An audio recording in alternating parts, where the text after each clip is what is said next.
خداوند اگر نگاه به نیت تو کرد که از تجارت چه قصدی دارید، نان خود و حلال خود و زن و بچت بدی که دستت پیش کسی دراز نباشه، گوشت صورتت و آبروت نریزه، این عبادته.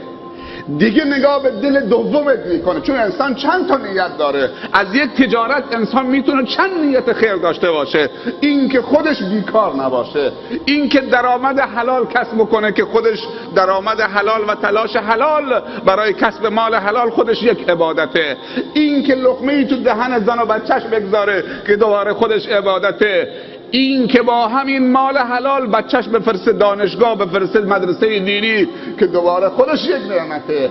تا اینجا نیتهایش همه از کار کردن حلال و تجارت خانواده خودشه. اما نیت بعدی که بازم میتونه از یک کار انسان چند نیت خیر داشته باشه، اینی که اگر خدا تو این لنج بهش خیلی داد، برکتی داد، رزق و روزی داد و از حد خودش و خانوادهش اضافه بود، مسجد لازم داره مسجد آباد بکنه، مدرسه دینی لازم داره مدرسه دینی آباد بکنه، یتیمی در جامعه هست که کسی حمایت کننده نداره و پیامبر صلی الله علیه و سلم میفرمایند انا و کافل الیتیم کهاتین فی الجنه، و من با کسی که یک یتیم رو در دنیا کفالت بکنه، اون یتیم بی پدر و مادر را چون فرزند خودش به فرزندانش اضافه بکنه و حمایتش بکنه تا به خانه منزل برساند و رو ایمان و اخلاق و تقوا و علم و دانش و ادبش کار بکند. میگه من با کفالت کننده یتیم مثل این دوتا انگشتم در بهشت با هم هستیم. یک یتیم میتونه تو رو به بهشت ببره، نه اون لنجت که خیرش نمی کنی.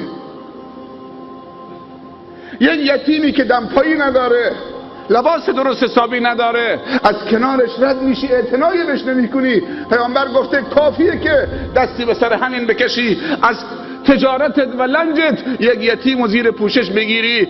گفته کافیه که این همین بچه یتیم بی پدر و بی کس و محروم تو رو بیاره تو بهشت کنار من بگذاره، مثل این دو تا انگشتا که نزدیک همه. چرا بی تفاوت میگذاریم؟ یه لنج به دو تا لنج، دو تا لنج به سه تا لنج. کجا میخوای بری؟ به قرار شده ما لنجامون توسعه بدیم یا ایمانمون توسعه بدیم؟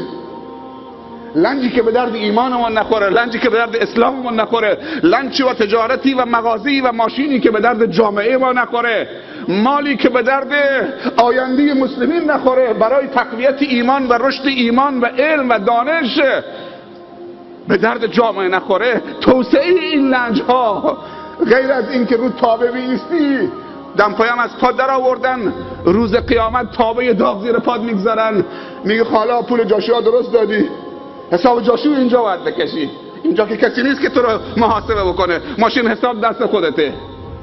اون کسی که خدا حامیشه به تو لنج داده، روزی اونها تو لنج تو گذاشته، یعنی خداوند به تو احترام قائل شده. گفته من این لنج بهت میدم که 10 تا خانواده نون بدید، نونشون تو لنج تو میذارم، ولی اگر ندادیشون نون خودت هم میبرم. خداوند گفته بده تا بدم، 1 تومن 700 تومن میدم، بده تا بدم. نترسید، دریای خدا پره، باید به جامعه پرداخت. پیامبر صلی الله علیه و سلم فرموده خواهش بکنه تاجر از فقیر تا یه چتری بهش بده رو سرش بزنید تا آفتاب. شاید حافظ بگه همچی حدیث از کجا آوردی تو کدوم حدیثی پیغمبر امر کرده صلی الله علیه وسلم که تاجر بره خواهش از فقیر بکنه در خونه فقیر، بگه یه چتری به من بده تا رو سرم بزنم که آفتاب خیلی سوزانه، خیلی هوا گرمه؟ میتونه حدیث بیارید؟ پیامبر صلی الله علیه و سلم میفرمایند که تاجر روز قیامت زیر سایه صدقه شرکت میکنه. تاجر مسلمان روز قیامت زیر سایه صدقهش در دنیا حرکت میکنه. صدقه باید کی بگیره تا چتر بدن به تاجر؟ صدقه هم به تاجر میده؟ پیامبر صلی الله علیه و سلم میفرمایند صدقه بدید که آبروی برادر فقیرت و ضعیفت حفظ بشه، نیاد در خونه دستش دراز بکنه آبروش بره. خودت برو بپرس ازش. صدقه بدید قبل از اینکه روزی برسه. مال دست میگیری در خانه فقیر میزنی، در باز میکنه، سلام علیک میکنی، جوابت میده، بعد میگی برادرم برات خیر آوردم، صدقه آوردم.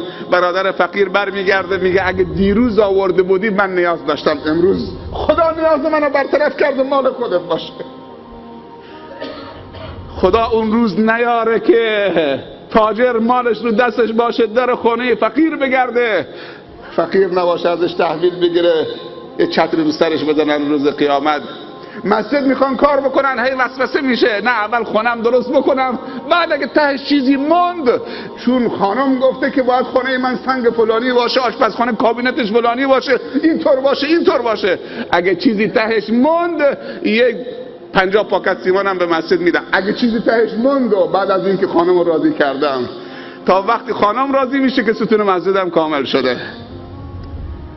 یک مسیح تو یک محله کار میکردن، من بهشون گفتم حتی اگه پیرزنی 500 تا 1 تومانی آورد، 200 تومن آورد، ازش تحویل بگیرید، چون پیامبر صلی الله علیه وسلم فرموده رب درهم خیر من 1000 درهم. بعضی موقع 1 درهم ها بهتر از 1000 درهم هست. با نیته، با چه نیتی انسان 1000 درهم میدهد و اون پیرزال با چه نیتی 2 درهم میدهد. یکی از دوستان تعریف میکرد که فلانی 500,000 تومان داد، فلانی 700,000 تومان داد، فلانی 100,000 تومان داد. دیدم که یک پیرزنی که بچه های خوردن داشت، بیوه بود، رد میشد، گفت مسجد کار نکره؟ گفتم بله مسجد کار نکرن. تو مسجد اعلام کردید که مردم پول بیارن؟ بله اعلام کردیم. میگه اگه منم یه پولی بدم تحویل میگیری؟ بخودی بچه ها صغیرن و سرپرست هم نیست و میگه دست کرد هم گوشه دستمالش باز کرد، 2000 تومان تو گوشه دستمال بود. گفت 2000 تومان هم تحویل میگیری؟ دستت هم میبوسی. 2000 تومان هم تحویل میگیری؟ اصلا خداوند 1 تومان هم تحویل میگیره کار خیر. خدا نگاه به نیت میکنه.